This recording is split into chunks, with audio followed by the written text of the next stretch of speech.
Welcome everybody to Learning with Belvista Studios. This is an opportunity for myself with a team to chat with people that we're curious to learn more about. And I'm excited for this chat because it's come from the recommendation of the infamous John Hinchliffe. And I asked for who's doing cool stuff, who should I be learning from, and whose story needs to be shared. And Ahart, you got recommended. So step up to the stage and welcome to Learning with Belvista Studios. Thank you very much. Thank you for having me. Thank you, John. Thank you very much. You can decide if you want to thank him after it, I guess. Yeah. Exactly. So for people listening, this episode is basically Ahart teaching English to speakers of Japanese, and that's children all the way up to adults, and is looking to break into the industry. He says break in or transition. A lot of people use that terminology, but I'd say you're already there, as already in it. Maybe you just want to make it a bigger emphasis on your life and earn money through more of that. So you're not quite in the industry, but you're looking to get deeper into it. And your future journey looks like e-learning developer, learning experience developer, and you like the tech, you like being in Japan. I guess that's where the augmented reality sort of like curiosity and magnificence comes from, I reckon. So that's where you're headed. Yes, I would definitely. Yeah, I'd agree with that. And but interesting, the tech is not as, how can I say, it's not as prevalent, or it's not as overwhelming as it seems. Like once you're here, it's kind of subtle in some ways, unless you're in Tokyo, of course. So that's interesting. Yeah. Well, isn't it good design you don't notice? So maybe they're doing things very well. Yeah, I can agree with that. Yes. That's cool.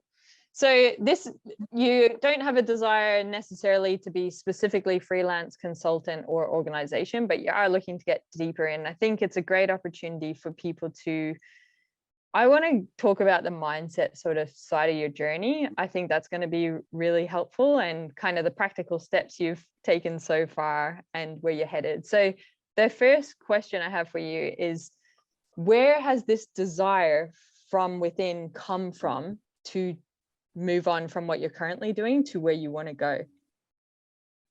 So now I shared this with John, and I guess, but I guess from a personal perspective, is the fact that well, before the big part came in, my friend actually recommended this to me because he is a developer, and he knows my background. I have a graphic design, somewhat motion graphics, and then a visual effects background in terms of compositing. And he knew my skill set, and he said that, you should really look into this. And I was kind of like, okay, I'll get around to it. But one day, like, a lot of things have been happening for me in terms of my job, and I'm a new dad, if you will. So we have a 4.5-month baby. Actually, I had a heart attack, and it landed me in the hospital, and it made me realize that life is short. And so, if I'm going to pursue this L&D field, if you will, the time is now to do it. And so, looking at my family and looking at myself and what the L&D field has to offer, it's really exciting, and it's something that, it drives me to wake up early in the morning to learn and just make what I can at the moment. So yeah, that's kind of been the big push as of recent. Wow. Do you think before the kind of adversity in your life, you were looking for something else? Yes. I was looking into programming. So I studied app development, actually.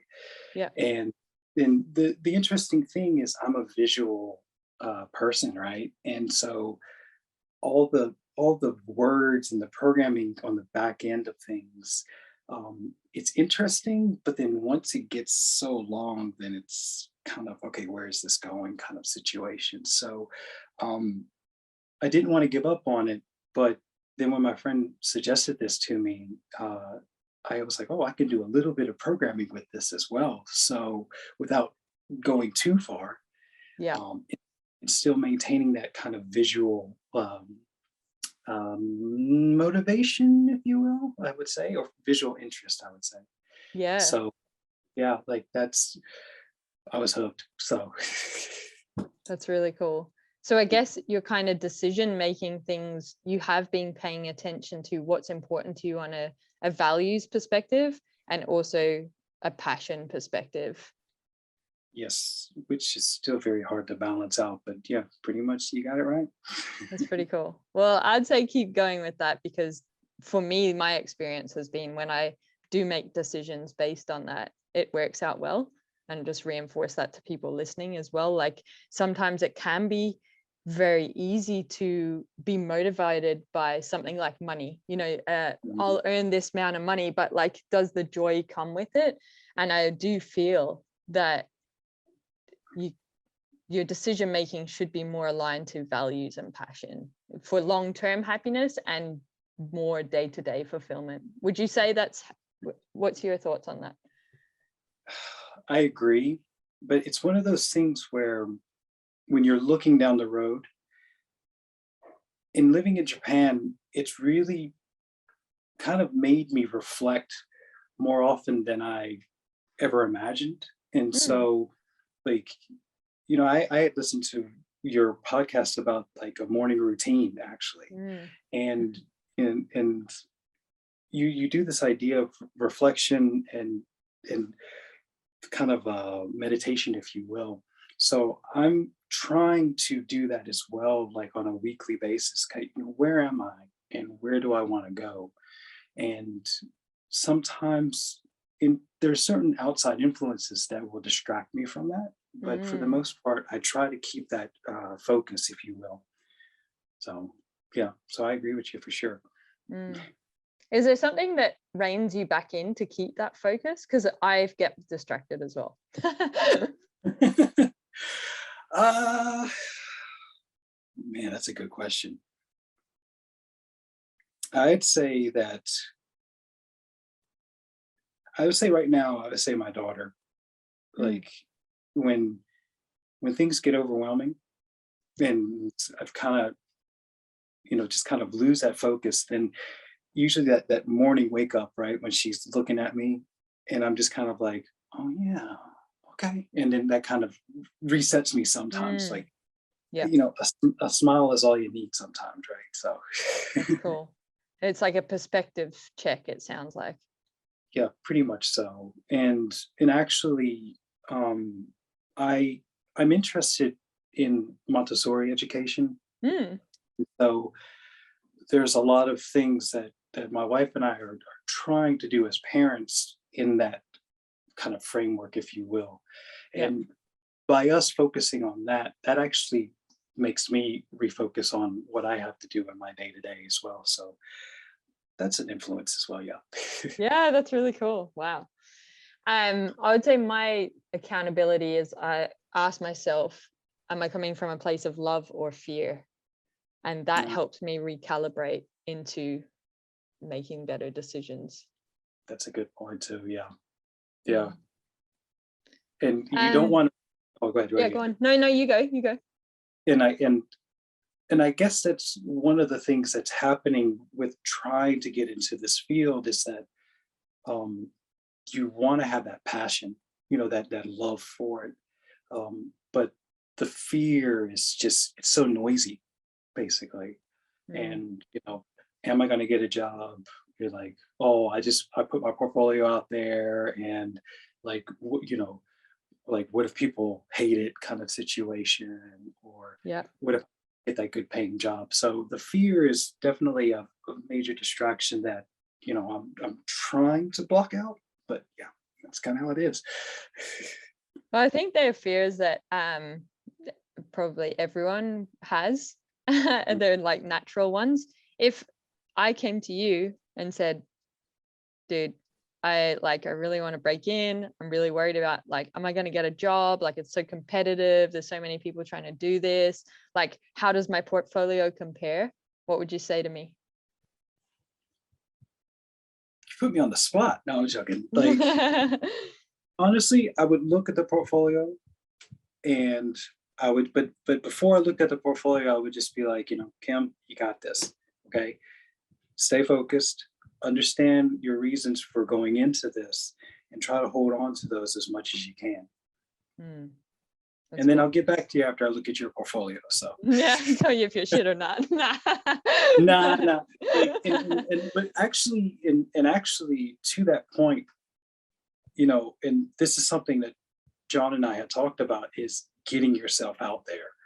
And I went to him and people on LinkedIn, and I just put myself out. It's like, here's my portfolio. What do you think? And so when people get, some people have given their feedback. And so I've actually gone back and tried to update,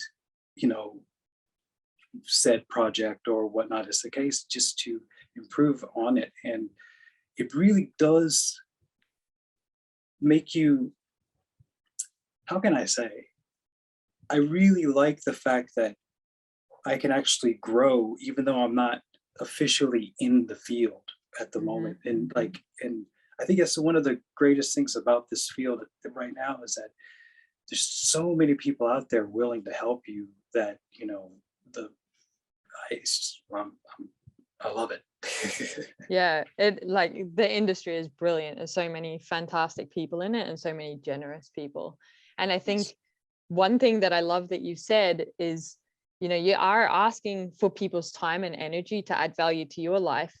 And a lot of people do reach out and they take, but what you've said is when you get those tips, you're actually implementing them and you're doing something with it. And I hope like that it would probably be lovely if you're sharing back, this is what you said to me, this is what I did. But like for anyone else out there that is asking for help, like take action on it and demonstrate how you have used that, because that is the like thank you that you can give to like a mentor or a coach or someone just that gives you 2 seconds of their time. I think it can be quite like, it's very vulnerable to put your portfolio out there, because you don't know where you stand against anyone, who's using what tools, what are people's expectations. It's so subjective. What helped you share that publicly and go out there and say, come at me? Yeah, I would say I went to a design school years ago. And,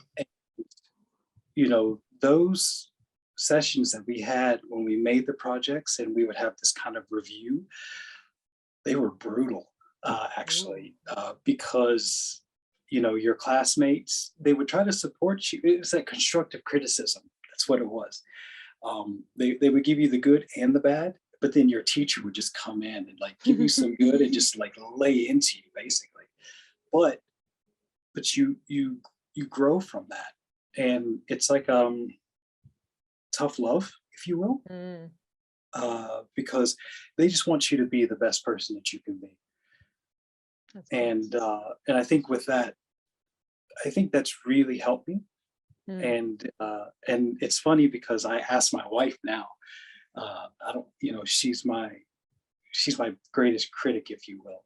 And so I was like, okay, what do you think of this? And then she'll tell me her honest opinion, and then, okay, So I think by having these type of experiences, and then again, if I want to get a job into this field, if I actually want to add some value to this field and be of use to others, that didn't really sound right, being of use to others, but you know what I mean, be my best. I have to put myself out there. I have to be in these uncomfortable situations and learn, like constantly grow, Can't stay.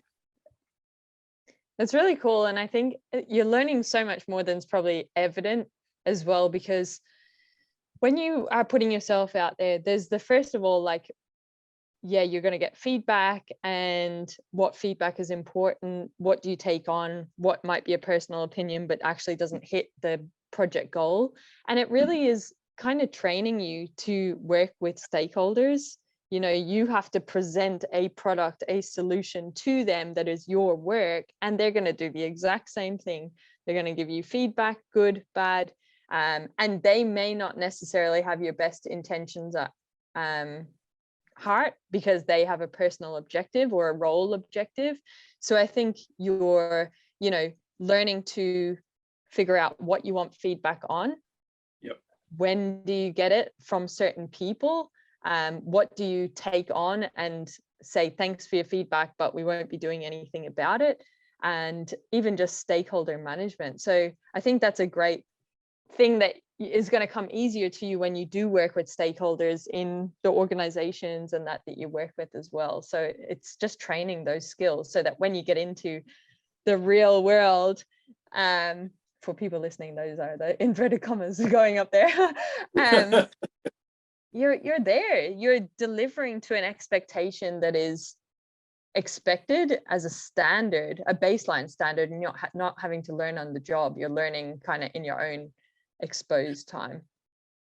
And to that point, you have a, just what you said just is so reminiscent of what this past week or two has been, because I totally rebranded like my logo. I remade it, and then I remade the site, and I did all of this within like the week, if you will. And like when I finished it and I stepped back and I looked at it and I was like, this is what it's going to be like when I get into this field. So like, this is, get used to this, you know, get into this. So Absolutely. Yeah, like even a couple of weeks ago, I was working on an e-learning template, and I was like fired up. I was like, oh my God, this looks really good. And then I show it to on the team and they're like, like, what? hold on. I'm like thinking this is one of the best ones we've ever created. Like, this is going to define like future ones. And they're like, yeah, like, but what if you like just tweak like a tiny thing, maybe a stroke or remove a stroke? And these tiny tweaks that they took it next level, which was awesome. But you do, when you work on things, you get into your own little like tunnel, and you need that kind of parameters and feedback. So it's a good thing to learn through putting your portfolio out there, and just asking questions as well, like of other people. And that's, I think that's one of the challenges that I have going forward, and in terms of just being specific when I ask questions. And I'm still learning the vocabulary, if you will, and that's really helping. But yeah, asking the questions is I think that's one of the challenges that I think I have, not going forward, but yeah, just going forward at the moment, I would say. Yeah. So one thing on there, we've got a video, I'll link it in the description for people, is instructional design terms. So it kind of talks about the lingo in our industry. And then in terms of feedback, you could ask 50 billion questions or you could ask one. But I guess the thinking behind the questions that you want to ask is, what do I need to do after I receive what I receive? So then, like, is this like no more opportunity for X, or I actually have another iteration? We can consider colors, we can consider fonts, or whatever it is. So what is my next step in the journey? And what are the actions I'm going to that I need to know from someone else to be able to get to that next goal or that next milestone? And that helps you define the actual questions. That's the framework I recommend. Such a loop, isn't it? Right? Like, yeah, that's true. Okay, so what are the steps needed to get there? Okay. A lot of what I think is when you get into like the LXD, learning experience design, instructional design, same thing there. Like when I'm facilitating a session and it's like hectic, there's like so many participants giving opinions, I'm trying to document at the same time, and I'm just listening for, where am I headed next? okay, capture the information from that. Do I have everything I need? No. Ask the question to make sure you got everything you need, and then move on. So that kind of framework really helps me in a busy world to adapt in the moment when it's stressful. Yeah, that's the one thing I notice is how some of these projects, from what I've seen online, I think it seems like the turnover is like almost every week, if you will, is maybe average, I'm assuming. So getting what you need like at lightning speed is of the essence. I would that's my guess. So Well, I'll just say as well, you can create that. You get to choose that. Like, you create your work style, you create the day, the schedule, those, like, you can create that opportunity. So yeah. who was it? Someone texted me today and said they're applying for jobs and they just wanted to, like, they've decided that lifestyle is more important to them. And so they want to go for part-time jobs. And she messaged and she said, but I applied for full-time jobs and I just let them know in the application I was only available part-time. And she said she's got 2 interviews next week where that didn't, so her limiting beliefs didn't come up, and the parameters that or the expectations that the job searchers were putting out, she was like, it doesn't matter. I'm like, I might be the perfect person and I might be the right fit, and if they feel it and I feel it, we're going to work together on that. So just be careful of limiting beliefs and standards and expectations and stereotypes that exist, because I truly believe you can create your opportunities. I think that's one of the challenges that I'm having at the moment is that, like you said, where do I want to go and how am I going to get there? And that's been the focus. Obviously, the logo and the portfolio on the website was that next step. So for me going forward, I've got to keep that in mind. But when I go on LinkedIn, sometimes there's, like you said, there's so much information going on. It's easy to kind of lose your way through all of that. So, but do I need that information at this current point in time? You know, maybe not. So yeah, that's the fun part for me at this moment right now. So. Yeah, but it's so even good to be aware of that, you know, because it is so distracting out there. And like, you just need to, is that a post you save for later? Is that what I need today? Because my objective today is this. You know, my objective today is to land a paid job because I can't feed my wife and my daughter next week if I don't. Or is it all good to take on a free portfolio job because right now I'm just feeling the vibes of wanting to be creative and I want a piece for my portfolio. So I think that check-in and what we spoke about earlier is so vital for people to keep on track towards that goal. Yeah, you're exactly right about that. But easy to lose focus. Yes. Yeah. So what kind of have your steps been so far? Talk people. So you've made the decision. You're like, this ID, this e-learning, this space seems cool. And I'm not going into app development or software development, a bit too techy. You want the visual stuff. You've made the decision and you're committed to it. What have your steps been so far? Because you're still employed. Yeah, still employed and while still. Congratulations. So I would say right now, just getting a bit of background about the field was kind of the starting off point. I love to research things, because I'm curious about a lot of things that are out there in the world. So when I'm teaching, a lot of the people that I teach are working at companies that either make semiconductors or they're nurses or doctors. So the curiosity is already there. Cool. In the research that I found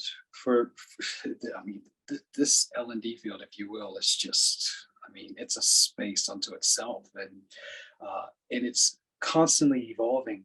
And so I felt that, okay, let me try to become a developer first so that I can kind of like get a feel for, what is the speed, what's going on, just a little clarity, if you will. And so I did the website and the logo, and I put up a couple of projects. And so one of the biggest debates that I've been having is, how many projects do you put on the site, right? Um, and I've been trying to keep this mindset of quality over quantity. But how little is too little, if you will. And that's why the projects I currently have on there right now, I kind of want to go back and revamp them over time, Right. while maybe adding new projects for example, my next step basically is to learn Rise and start creating maybe a couple of projects in Rise to get a feel for it, while also maybe updating the portfolio. Yeah, that's cool. Why is it important to you to have that portfolio done? I feel my feeling is that so that people can maybe understand a little more of my skill set, and maybe understand a little more about me as well. Projects that I make and put out there. Yeah. But that's just what I feel at the current moment. Yeah. Yeah. Are you applying for jobs right now? Yes. Yeah, cool. That's good. Because I think if you want to get into the field, the first thing you need to do is get a job. So I'd always put that as as I'm sharing to you, Ahart, I'm trying to put this for other people that are listening as well. Wait, I thought it was only about me. This is a private conversation. I'm just recording it for the world.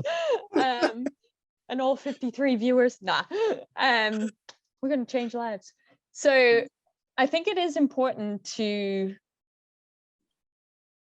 if you've committed to you're changing industries and you're going for a new job, you got to land a new job. And it sounds like you've done the sensing, right? You're like, am I interested? Do a bit of research, get a feel, get a vibe, and you're like, yeah, still feeling good. Let's roll with it. And then you got to be applying for jobs. And the message here is for people, like, do not spend ages hibernating and hiding in the background trying to put a portfolio together. I have to read this actually. A good little post on LinkedIn today. See if I can find it quickly. On portfolios, and I thought it was a really good perspective. I support it. Not everyone will, but I think it's important because there's such a flurry of, what does a portfolio need to look like? And it's the most bloody biggest hurdle for people actually getting into the industry. So I'd love to debunk it with a couple of different perspectives. My perspective is that your portfolio should be getting a yes from someone in 7 seconds or less. And so where that's coming from is I used to do a bit of recruiting and did training for recruiting, but worked in HR, and you just see them flip through resume papers like that, or scroll through resume papers. So they're just glancing. So it's first impression. So you got to stop someone on a scroll, and they're using the physical momentum that they use when they're scrolling on LinkedIn, they're scrolling on Facebook, they're scrolling on Instagram. So if they're in that mindset of being able to make a decision, I like this, I don't like this, that quickly, you've got to get your portfolio saying yes to them in that shorter time. And people will not dig deeper unless you've got them that early. I think there's psych behind that. I'm not going to quote anything. So that's my personal opinion. And then there was a quote from Letitia. Shout out Letitia, I'll message you and let you know that you featured in this episode. But she said, actually, let me share my screen as well because people will want to read this. I'll read it out. If I had $1 for every post I see about what topics should I use for my portfolio, her tips are: number 1, the goal of your portfolio is to showcase what you want to do well and what type of work you want to do. Number 2, anyone who glosses over through your portfolio will be reviewing your skill set, not the topics you choose. Number 3, select topics that are interesting to you. I think that goes back to you, Ahart, with the passion in that. And I also definitely resonate with that as well. Simple enough to work on, love that. illustrate your talents and give insight to your personality. And number 4, think how to presentation. So I think that's just a fantastic little kind of checklist for anyone that's working on their portfolio at this point. Yeah, I love that one actually. Yeah. So with that in mind, you said your next steps are Rise, and I love that you want to learn it yourself. What does that make you think about for your Rise journey? If you're going to get into articulate Rise and you're landing jobs, and are you spending your energy in the right space? I'm not saying you are or aren't. I just think this thought process is really helpful. Yeah, true.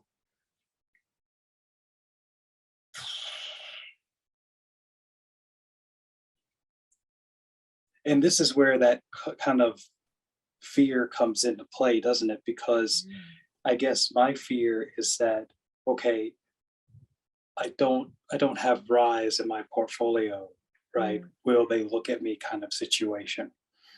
So I guess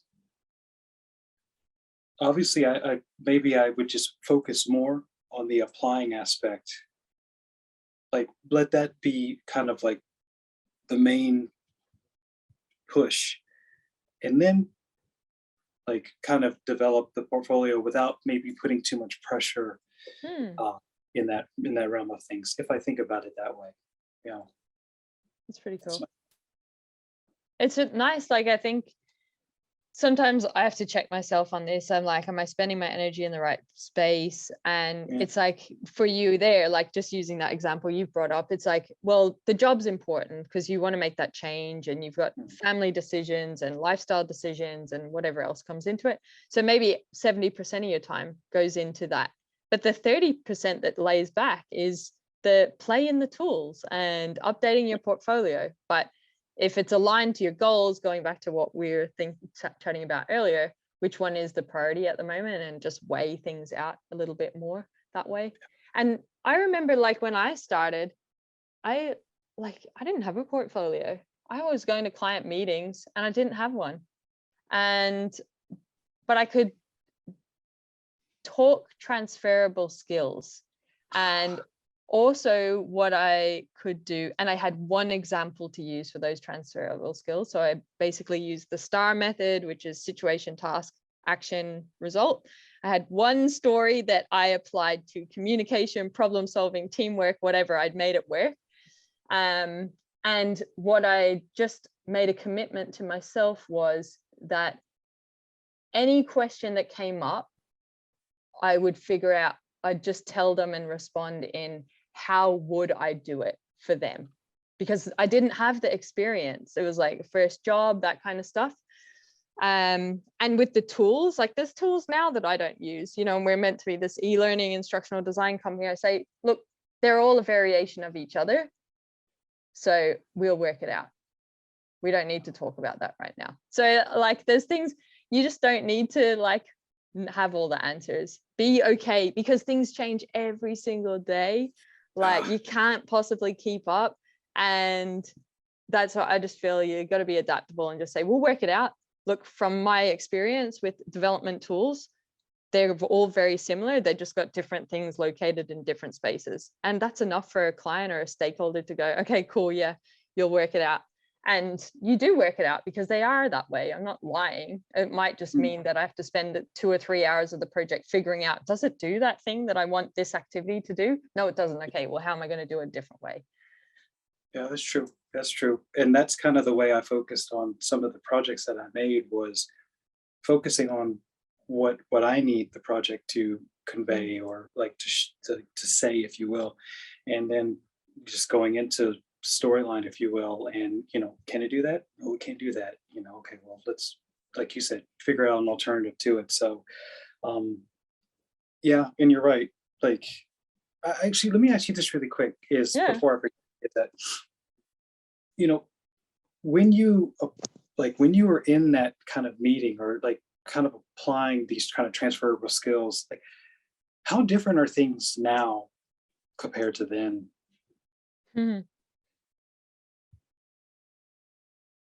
I was so uneducated back then. My goodness. Like We are very human-centered now. I didn't even know what human-centered design was 5 years ago, design thinking. I literally thought e-learning was picking up a PowerPoint and making it interactive, taking someone's policy and like turning it into an e-learning. That's all I knew. Like I was very fresh. I didn't understand the industry. And that's the kind of work I started on.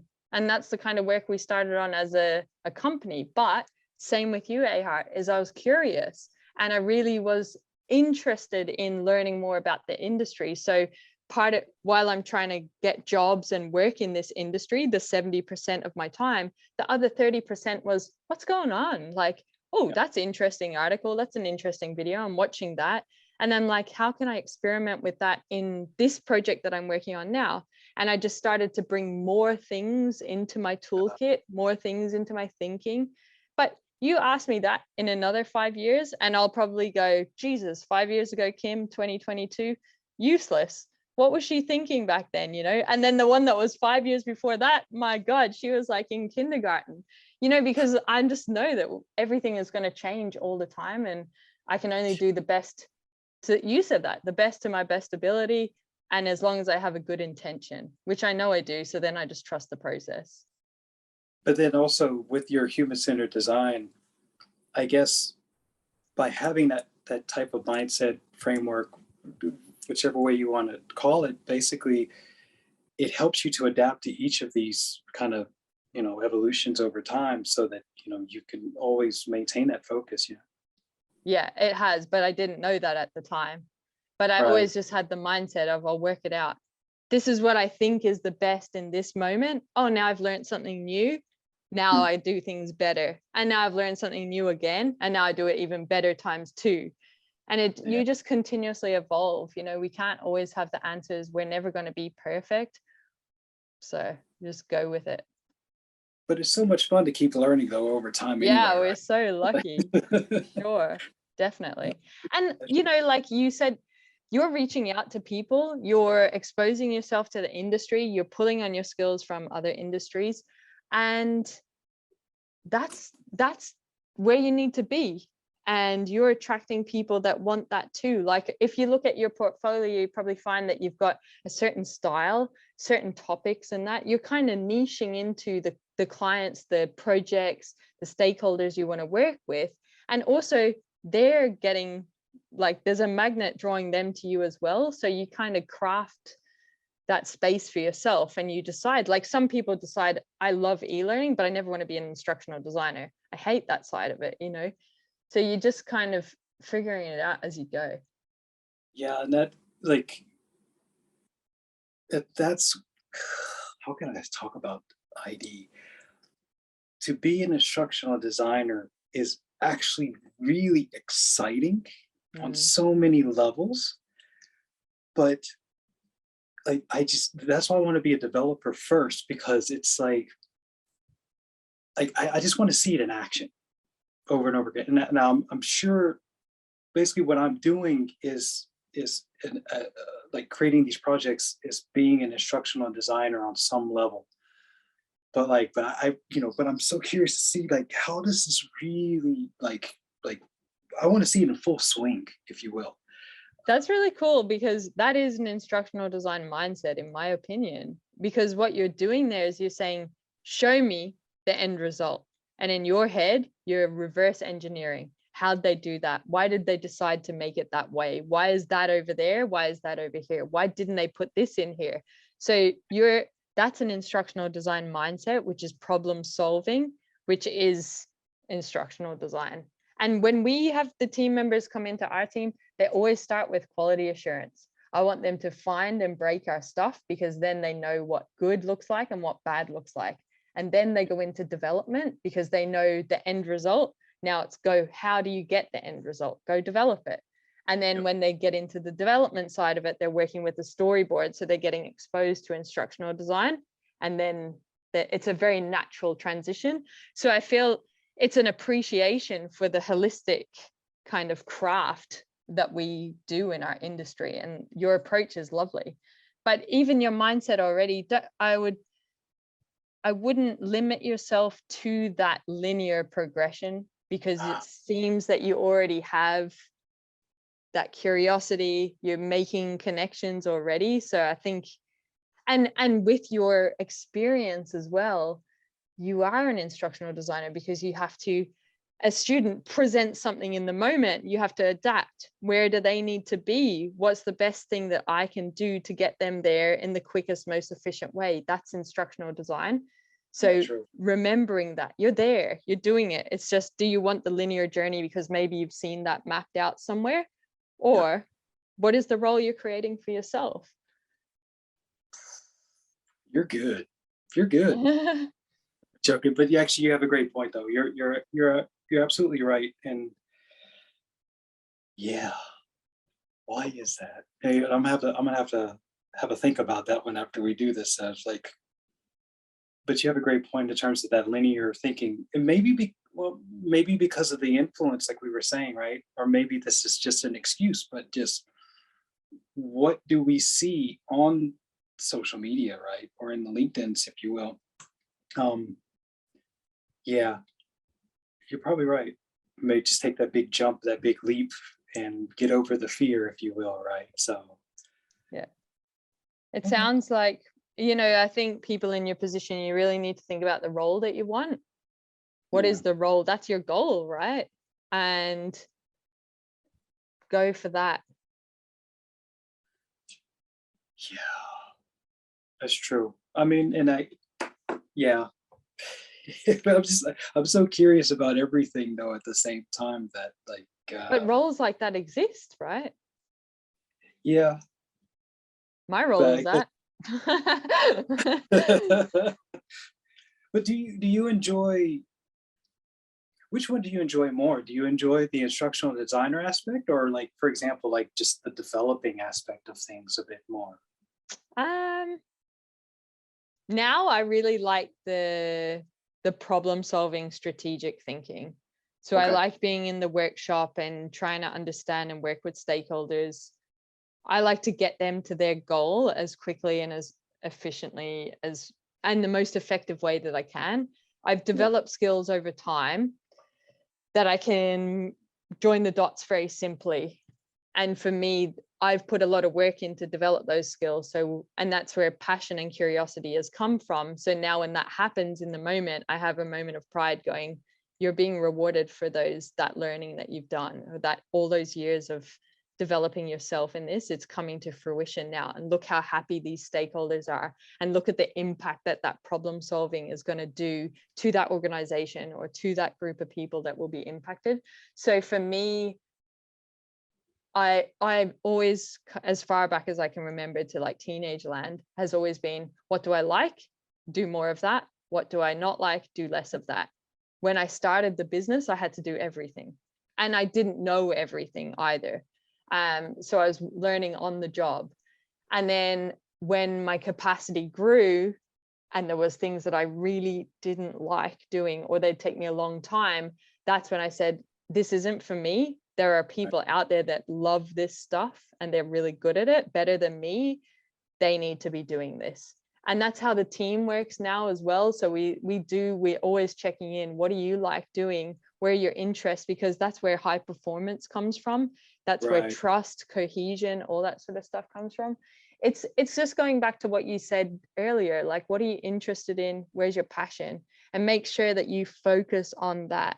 Because like, you can get caught up, like, I don't know industry rates and anything like that, but just say an e-learning developer makes half the amount that an instructional designer does. I don't know what any of the rates are, but if that was the case, does that mean you pursue instructional design if e-learning is where your passion is at? Like, I don't think that leads to happiness. I don't think that's the right decision making thing. Like, I think, what do you love? Because that's where you need to be, passion and interest. Right. Yeah. And yeah, it's a great point though too. I mean, obviously, to your point, there's so many things of like, oh, you can make so much more money as an instructional designer, right? And yeah, it's tempting, but at the end, at the end of the day, like you said, though, it's what do you have interest in? And so, yeah, just at this current moment, before like talking with you, developing seemed more interesting at that time. But then also to add on, I think it's just the community aspect as well, though, because talking with John, talking with you, and talking with other people that I've connected with on LinkedIn, like for me right now, you all are helping me keep that focus over time. So I would really say that the community aspect is really important in just in holding on to like what where do you want to go kind of situation. Because the moment that I don't talk with any of you or like see any posts that kind of puts me back on track, I'm all over the place. Yeah. I think you just got to come up with your own little checkpoints there. Like you said you do your reflection, you're checking with yourself weekly. Like they and I do the same thing. Like they're written down, and I know the big goal, the 10-year goal, and what needs to be done in the year, but also what do I need to feel every day? Things like that. So I'm checking in with that. So you got to check in with yourself first and be aligned to your goals and make sure that you're doing those things. Because I have an opinion, John has an opinion. It's not your life. We're not living your life. And I can't push and everything I say today, you got to take it with your own perspective, because I can't push my agenda on your stuff. It's my experience. It's my values. It's worked for me and everyone else in the world. But it's what's going on in there, True. Yeah. And I just want to go back. Sorry, I kind of had a brain fart when we were talking about the money side of things. No, it's fine. If you are just going back to the e-learning developer, just say gets $50 an hour and the instructional designer gets $100 an hour. Right. And as I say, I'm not aware of what the things are. But if you absolutely love e-learning, development, design, it is your passion, you're brilliant at it. Everyone says, wow, that's amazing. And they say to you, and you say to yourself, if I was to die today and know that that was the last job I had, I'd be so stoked that I'd made that decision for myself. Then you can go out and ask for $1 million an hour, because your aura will carry you. Your passion will carry you. Your desire to be in that space will carry you.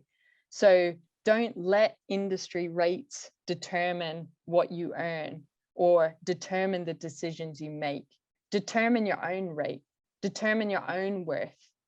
It's your life. Like people, like our team's quite young, right? And I always think we're young, yeah, but like honestly, I've like 33 years of experience to be able to do what I do now. Like it's not because I've been in the industry a couple of years or I've been running a business for 5 years. I'm on this earth 33 years. Everything has contributed to what I charge now. So I've had conversations with this, like people going, oh, like I hate giving numbers because I don't like people I'm going to just give a stupid number because I hate people thinking about it. But someone's on $1 an hour and they're like, Kim, I really want to go up to $1.05. And I coach them through that. And then they go and have the conversation. What do they come out with their whoever they're going to that pay rise for, that client that they're going to sign a contract? They come out with $2.50, because they get to a point of valuing themselves and not comparing themselves to other and not comparing themselves to industry rates. They get to it. I am worth this. I am an amazing human being. I'm doing the best of my ability. I love this shit. And I'm going to deliver the best ever e-learning development, visual design you have ever seen. And this is what it's going to cost. And that energy comes through and people say yes. Speechless. But you're absolutely right. And it just what you said about your life experience, how does that play into everything that you do? And yeah, that you're just making me think about what I've worked on and like where I'm at now. So yeah, no, you're absolutely right. Nothing to add to that one. Yeah, I think it's cool. Like I'd love if you came into an interview and I was like, tell me about pressured situations, and you're like, well, let me tell you about this morning at breakfast with my 4.5-month, blah, blah, blah. If you gave that, I'd be like, holy shit, yep, you got it. You can handle stressful situations. You know what I mean? Like, Yeah, let me actually, it's so weird that you say that. Let me tell you about this morning with my 4.5, 4 month and a half, like, oh Lord, I can't even speak quickly. 4.5 month baby. Yeah, like my wife went to work, and the thing is that she just gets fussy sometimes and she can't sleep. So kind of like, okay, I'm good at trying to rocking her to sleep. And so, but she's just full on crying. And I'm just like, okay, let's just change this up. Let's just put you this way, So I changed up the routine, and yeah, she was crying in my ear, but I got her to sleep. Right. Amazing. Kind of. So, okay, anyway, side story there, but yes. Oh, congratulations. Your stakeholder was immensely stoked. You experimented, you met their needs, and then you got them to sleep. That's goal achieved. Well done. Well done. I'm conscious of time. Do you have a hard cutoff right now? No, I'm good. I'm good. Okay, let's keep going. So let me just have a look at my questions that I had for you.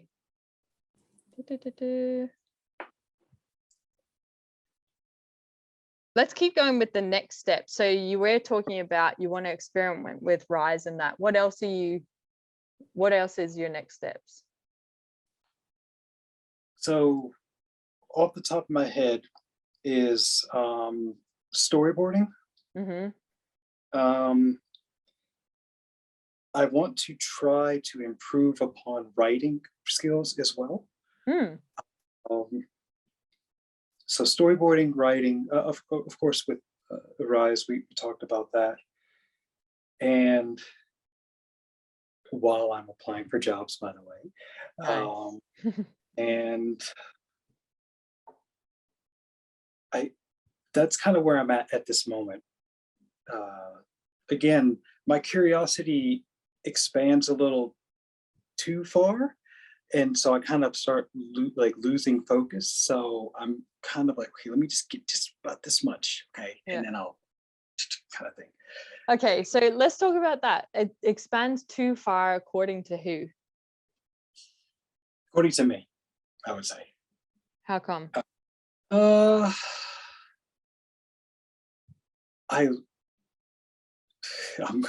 I'm gonna set myself up for this one, but I really like to just expand on things, like just to keep going and going and going and going. Okay, where does this go? Where does this go? Where does this go? But the thing is, I feel that I get so far out that I kind of forget. Okay, well, where did I start from at the beginning of all of this? So that's kind of my feeling, I would say. Sounds like a good instructional design mindset, to be honest. But so it's not many things, it's just depth of things or evolving on things. Is that what it is? It's a good problem to have, I would say. That's problem solving, really, and trying to find, are you solving the right problem, and are you solving it in the best way? That's what it sounds like. That might be going from one small thing onto searching onto further technologies. I guess the thing to question there is, so I wouldn't say that's a problem. I don't think if it was a problem where you're like, there's just 50 billion things and I keep taste testing and I'm kind of making no progress in anything, I'd say, okay, well, there you do need to focus. But for you, I think it's the curiosity can be explored, because I think it will serve, it's allowing you to identify actually where your niche is and where you sit more aligned in this industry, the projects you want to work on, the tools you want to use, the problems you want to solve. So I think that is quite a cool place to be, and I'd allow that to happen. Okay. Because it sounds like to me when it will come to it, when you just say for a storyboard, that's where you started, and I don't know where you're ending up, but a storyboard, it sounds like you'll work it out when you really need to do it. So you don't need to worry about it. That'll be a just in the moment, just in time thing that you develop, but go with wherever you're going, because that's probably aligning more of the roles that you want to be applying for, or the roles that you want to create for yourself. The message, the branding that you're putting out online that attracts the jobs, attracts the stakeholders, the clients, that sort of stuff. That would be my observation on that. No, that's a good point. That is something to. Wow, this is good. No, so yes. But I agree with you, and especially the part of finding finding that niche, basically. Mm. So, but yeah, everything is so exciting, isn't it? Right. So is it a niche in the end? Because there's so many niches to look at the same time, right? So, but that's just kind of how I'm thinking off the top of my head. I think out loud. So, but yeah, you have a good point. Really good point. Do you want to talk more on any of that, or? That's the question I'm trying to think of to ask you, right?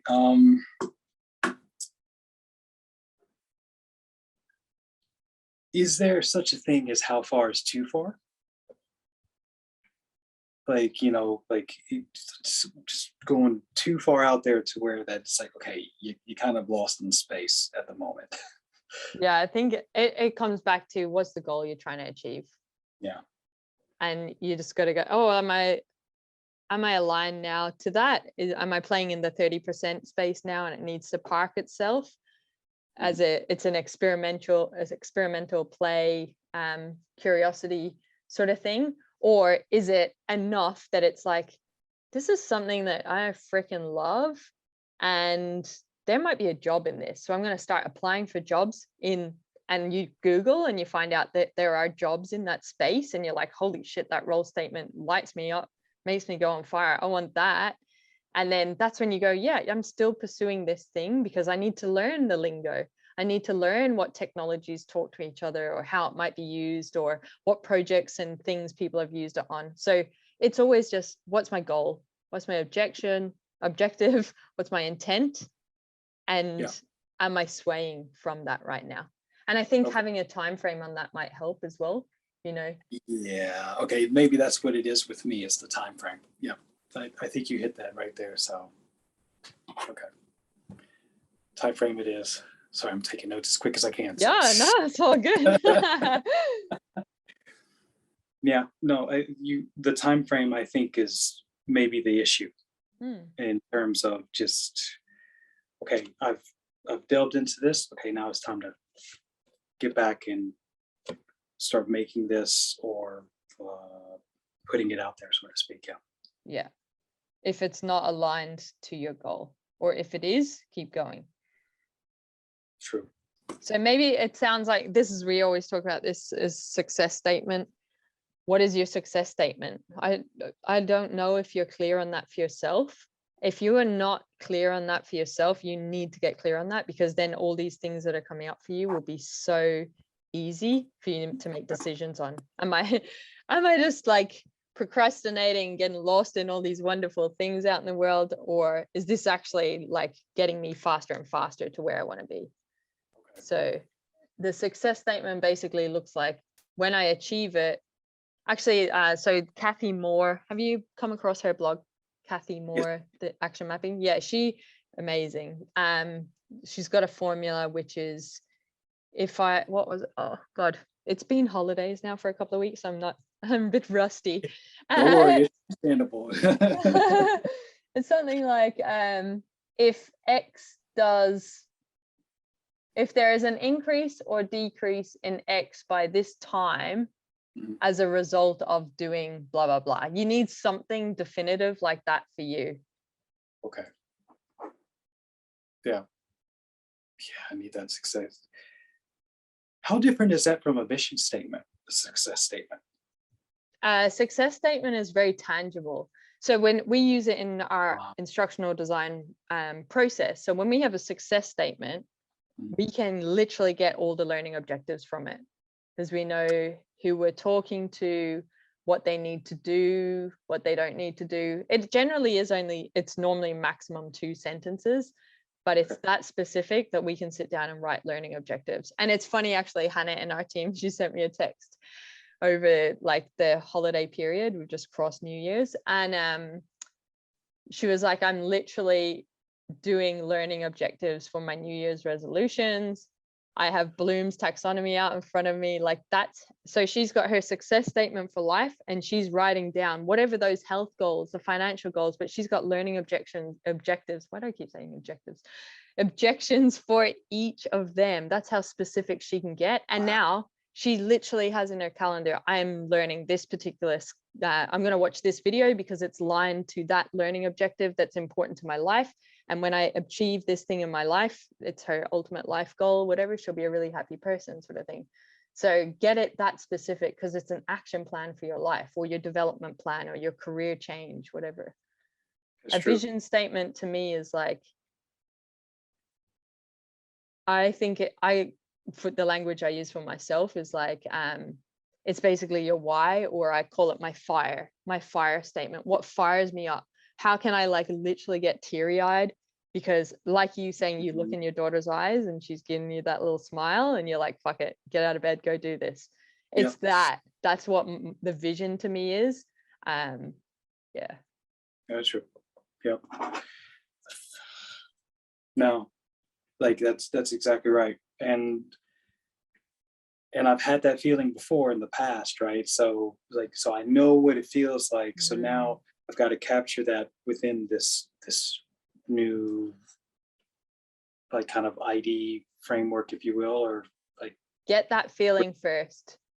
Figure out those feelings first, and then align the new career, the new industry, or whatever it is to that.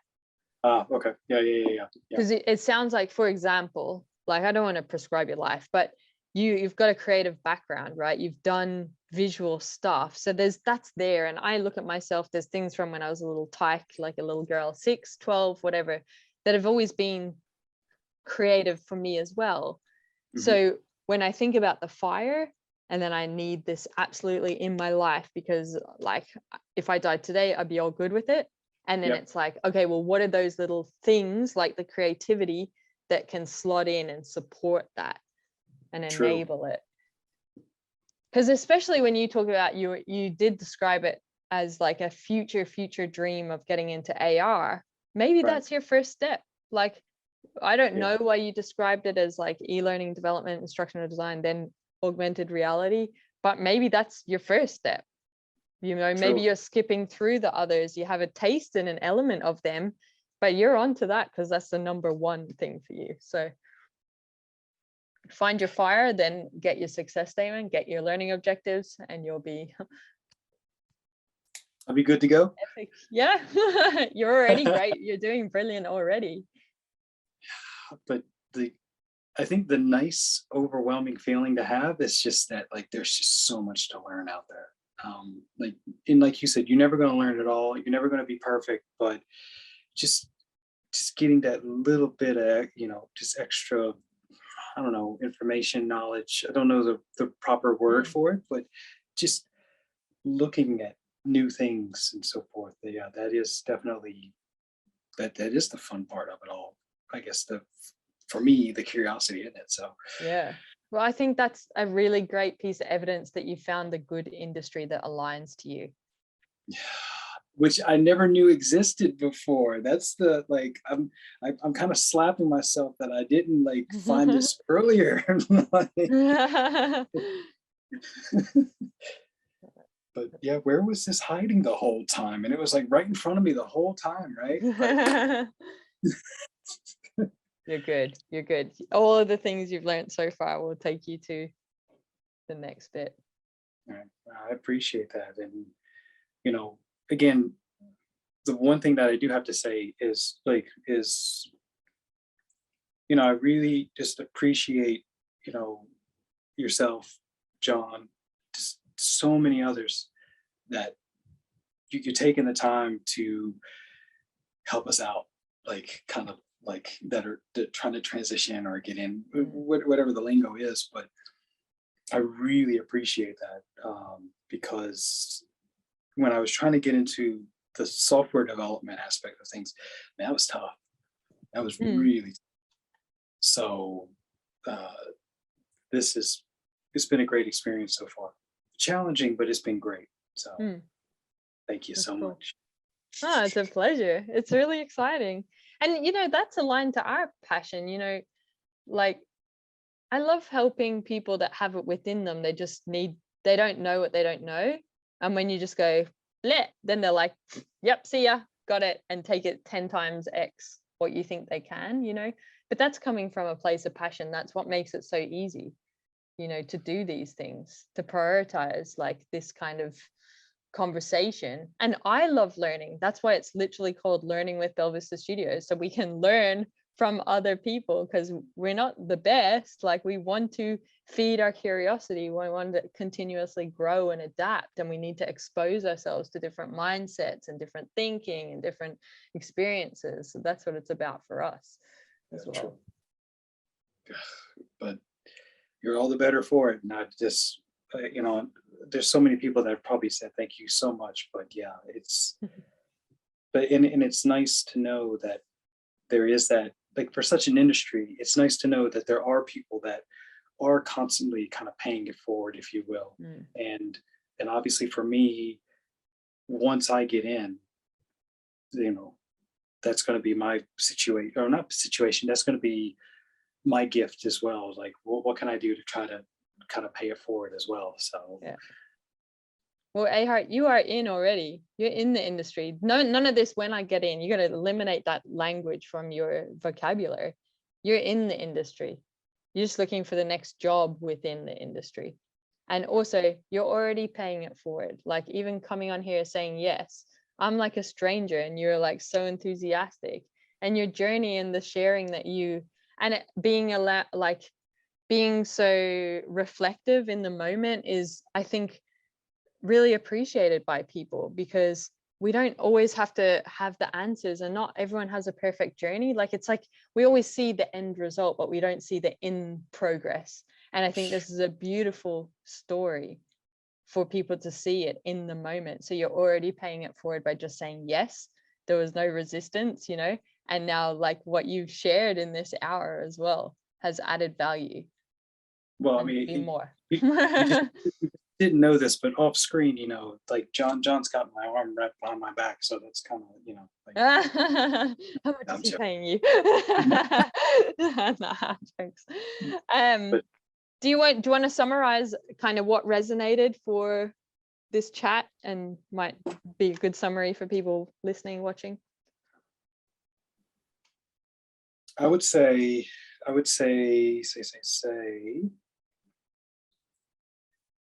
success statement and in your fire. Because I think what's happening is, maybe this is just my guess, but there's probably a lot of us out there who are like not connecting with that fire, and we're still pushing forward anyway, but like kind of walking in the dark, if you will. And so hearing this success statement gives you a direction to walk in the dark. And then obviously the fire, you could take it literal, right? Like having that kind of, oh, I like it. Yeah. And then also alignment. You mentioned that throughout this whole conversation, if you will, because does this align with what I want to do, or does this align with my lifestyle, or that I would like to have? Those are the main bits that I would say. There's just so much that you gave right now. So, but I think the ones that were really hitting me are basically those three aspects of things. I love that. It's really cool. And I think they're the most important, because decision making is easier. Like, all the other things that we spoke about, like, are easier when you have a success statement. And when you do this for yourself, these are things we literally do on projects, learning projects, training projects, e-learning projects with stakeholders. So when you can write a really good success statement and align all actions, all activities, all scenarios, all interactions to that success statement, you've got an effective solution. So it's a great recommendation for people to do it for their lives. And then if you're doing it for your life, God, you're going to be brilliant when you go out and do it with your stakeholders and the solutions that you create. That's true. But overall, just this conversation in general, it's been, I mean, I can't put it into words, but it's beyond great for me. But it's such an English speaking, like my English teacher. But no, but it's so motivational but insightful at the same time. To where that, it's nice that like I can actually step back, look at things like from a big picture perspective.